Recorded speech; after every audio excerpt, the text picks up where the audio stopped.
Hello, hello, and we got Marvin here, and today we're working on that trigger number 1. I hope you can see him okay. It's kind of a weird video, but I want you to be able to see what's going on. So I'm about to mess with your male chute, which we know is the most triggering thing for him. It's actually the male lady, but obviously I can't bring her along, so we're just going to work with the sound of the male chute. We did open up this session with working with the muzzle, and I'll talk about that in just a moment. We can go ahead and start messing with this. And Taylor is going to be working on either leave it and or disengage. So just seeing his severity of his reactions and how quickly he is willing to look away.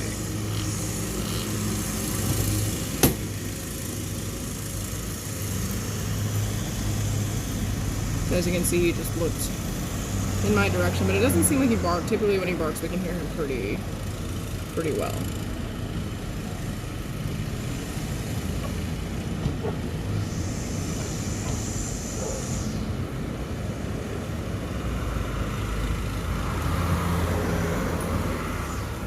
I messed with it just a little bit longer there. He did bark once. We do know that the sound is extremely triggering for him. The sight of the male lady is very triggering, but he can see me, so he knows I'm standing here. And even then, when I'm touching this, he's still very triggered by the sound, which means that we need to work on the sound first before we try to tackle, you know, the visual aspect of us, like, walking, the whole movement portion of, you know.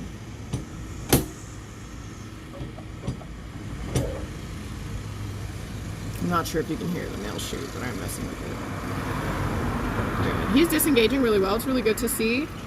This is a very conditioned response for him, so him barking, we're honestly not too concerned with the single bark, to be honest. It's okay if a dog alerts you to any particular noise in the front, but he does not need to go off the deep end, you know, not lunging, charging, or barking excessively.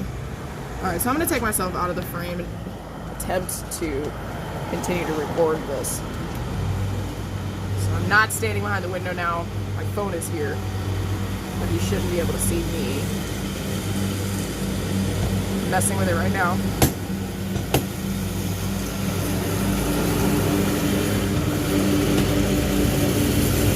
It is a very noisy day today. As you can see, everyone's taking care of the lawn.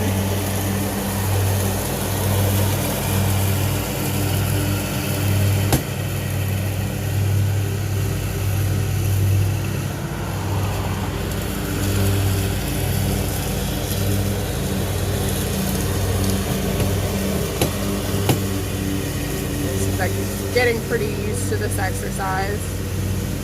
I'm gonna attempt to walk up and do the same thing. It'll be kind of hard to record. We'll see how much I can get.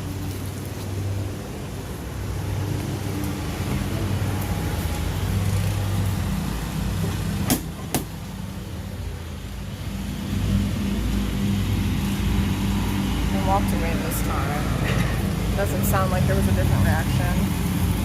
Well, seems like he's doing pretty good. Alright, so I'm going to bring it back in. Hello, Anna. So we've hit a bit of a wall with the muzzle. It's been a long time since we hit a wall. It's not really a wall per se. It's more of Marvin can put it on sometimes, but he doesn't put it on as often as we would like when we get to that step. And he shows some resistance whenever we attempt to put it on, and when he's wearing it for a little bit, he's pulling at it too much. So typically, when a dog is doing X, Y, and Z for too long, let's say that he is pulling at something continuously when we get to that him wearing a step, that may mean that we need to take a step back and maybe spend more time. Okay, you know what? Can you just have something on your face without it being strapped?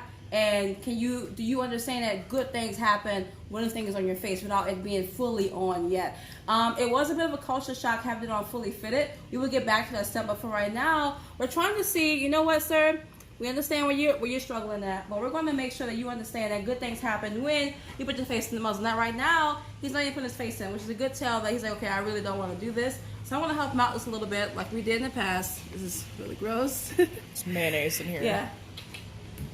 Let's see if he wants to do it. He may not want to do it. I'm not going to force him into it. It's really important that we don't do that. So again, he's going to be wearing this a lot. So we need him to like wearing it. Kind of like him wearing a leash.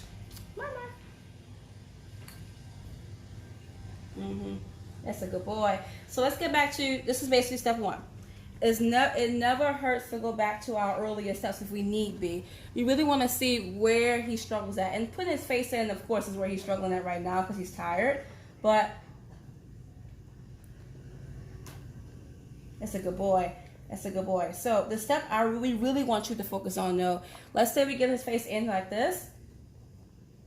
Yes, good boy. We want to prolong the time of him holding his face in on his own, which is really important. It's kind of like him pretending to actually wear it. I'm going to help you out again. Good boy. Yes. There's a lot of noises today, so yes, it's a little distracted, but it's okay. Yes, good boy, good boy. This is easy for him. But at the same time, you lure them in so much like we did in the beginning, they should be able to offer this on their own, which is what I'm waiting for. You can do it. This is the part where we are... having a little resistance. Uh-huh.